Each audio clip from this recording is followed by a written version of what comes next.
찬양하라 내 영혼아,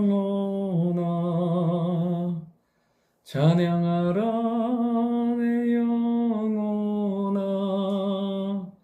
내 속에 있는 것들아 다 찬양하라.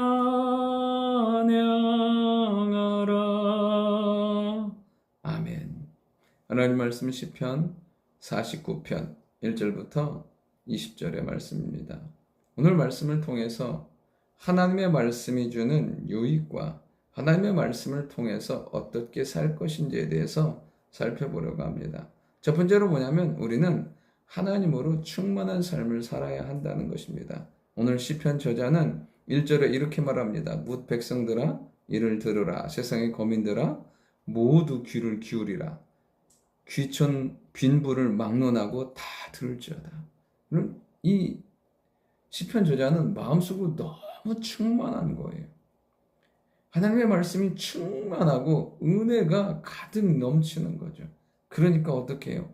뭇 백성을 향해서, 세상의 거민을 향해서, 그 전에 빈부 귀천을 막론하고 남녀노소를 향해서 말할 수 있는 거예요. 뭐예요?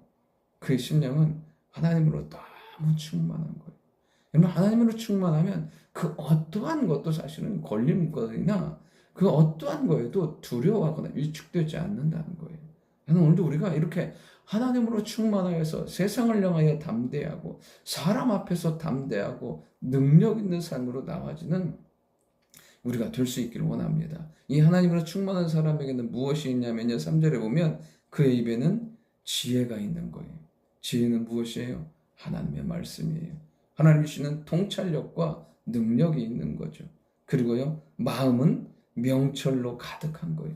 명철은 무엇입니까? 깊은 묵상을 통해서 깨달은 말씀이에요. 하나님이 주시는 그 영적인 진리와 비밀을 깨달은 거죠. 여러분, 이런 사람은 삶의 파워가 달라요. 그 하나님이 주시는 능력으로 살아가는 사람은 사실은 그 어떤 거에도 제한받지 않는 거죠. 그러면서 4절에 보면 내가 비유에 내 귀를 기울이고 수금으로 나의 오묘한 말을 풀리로다. 이 말씀 무슨 말이에요? 그 사람은 그냥 이렇게 말에 그치는 것이 아니라 삶을 경험적으로 느낀 거죠. 하나님의 말씀과 하나님의 인도 가운데 살았던 은혜와 간증을 증거하는 거죠. 그러니까 그의 말 하나에는 생명력이 있고 능력이 나타나게 되는 것을 보게 됩니다. 오늘도 이렇게 우리가 하나님으로 충만하여서 그 어떤 상황에서도 담대하고 그 어떤 상황도 풀어나갈 수 있는 능력의 사람이 될 수 있기를 원합니다. 그러면서 어리석은 사람, 하나님의 임재 안에 있지 않은 어리석은 사람의 한계에 대해서 말하고 있습니다. 6절부터 보면 6절부터 10절까지 내용이 그런 내용이에요. 이 어리석은 사람은 뭐냐면 재물을 의지하고 부유함을 자랑해요. 그러니까 소유도 많고 힘도 있고 영향력도 있는 거죠. 그런데 그것이 무엇한다고요? 구원에 이르지 못하고 어느 누구도 구원할 수 없다는 거예요. 8절부터 보면은 속량할 수 없는 거예요. 그 누구의 생명도 자기 자신도 그 어느 누구도 속량하고 구원할 수 없는 거죠. 왜냐하면 구원은 하나님께로부터 임하기 때문에, 구원은 십자가와 예수 그리스도로 말미암기 때문에 자기의 힘으로 자기의 소유로는 그 어느 누구도 구원할 수 없는 거죠. 그러면서 이 사람은 뭐냐면 왜 구원의 비밀을 모르니까 세상의 것을 너무 연연하고 그것이 영원할 거라고 생각을 하는 거죠. 11절에 보면 그러나 그들의 속 생각에 그들의 집은 영원히 있고 그들의 거처는 대대에 이르리라 생각하는 거죠. 그러면서도 토지를 자기 이름으로 해두는 거죠. 그런데 실상은 뭐냐면 17절부터 보면 죽으면 아무것도 가져가지 못해요. 영광도 따라가지 못해요. 저축한 것도요, 어떠한 것도 자기에게 영향을 미치지 못하고 소유가 되지 못하는 거죠. 그러니까 평생의 삶, 땅의 것을 살다가 그냥 욕심대로 살다가 하나님 나라에 갈 때, 하나님 앞에 설 때는 아무것도 가지 못하고 심판당하는 삶을 살게 되는 것을 보게 돼요. 여러분, 정말 깨달아야 할 것 중에 하나가 뭐냐면 우리에게 허락된 재물과 물질과 시간은 소유가 아니라 사명이라는 거예요. 하나님께서 우리에게 맡겨두신 거예요. 활용하는 거지 소유하는 게 아니라는 거예요. 그리고요, 마지막으로 뭐냐면 이들은 어떠냐면 눈에 보이는 것 때문에 깨닫지 못하고 은혜의 이유를 깨닫지 못함으로 짐승과 같은 삶을 사는 거예요. 12절 사람은 존귀하나 장구함이지 못함이여 멸망하는 짐승 같도다. 20절 존귀하나 깨닫지 못하는 사람은 멸망하는 짐승 같도다. 여러분 그렇습니다. 정말 어리석으니까 주어진 모든 것들을 가지고 자기를 위해서 땅의 것을 위해서 사는 거예요. 그러니까 뭐냐면 짐승처럼 살고 욕심 따라 사는 것을 보게 돼요. 그러면서 멸망하는 삶을 살게 되는 것을 보게 됩니다. 여러분 이 땅에 있는 시간도 유한하고 재물도 유한하고 건강도 지혜도 유한하더라고요.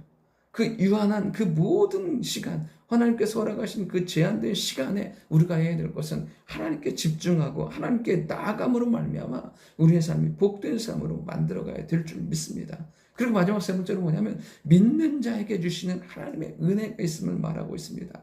5절에 보면 죄악이 나를 따라다니며 나를 애워싸는 환난의 나를 내가 어찌 두려워하랴.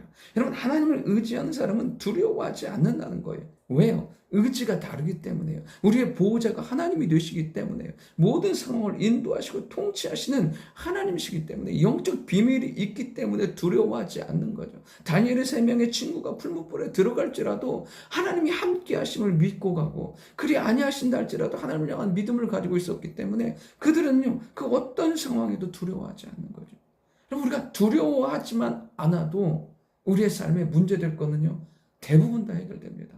오늘도 우리의 삶이 두려워하는 것이 아니라 하나님을 신뢰함으로 담대함과 기쁨으로 살아가는 하루가 될 수 있기를 원합니다. 15절에 보면요. 그러나 하나님은 나를 영접하시리니 그러므로 내 영혼을 스월의 권제에서 건져내시리로다. 여러분 하나님은 어떤 상황에서도 하나님은 우리를 외면하지 않으시고 영접하세요. 그리고 건져내시는 거죠. 내 삶이 절대 절망이라 할지라도 도울 수 있는 이가 없다 할지라도 하나님만은 우리의 도움이 되시고 건져내시는 거예요.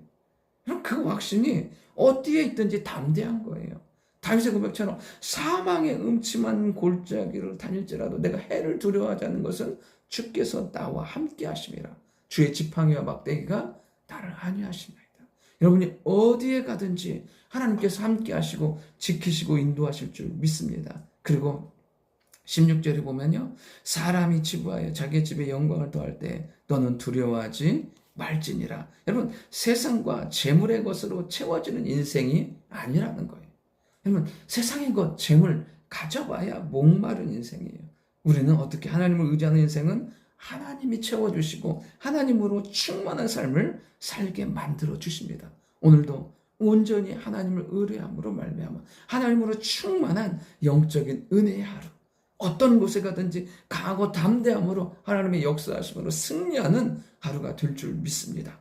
좋으신 아버지 하나님, 우리의 삶을 충만케 하여 주시고 하나님이시는 담대함으로 살게 도와주심을 감사드립니다. 모든 상황 가운데 세상의 것 의지하지 아니하고 하나님을 의지하며 살게 도와주시고 도움과 힘이 되신 하나님으로 말미암아 온전히 승리하는 하나님의 영광을 경험하는 귀한 하루 되게 도와주옵소서.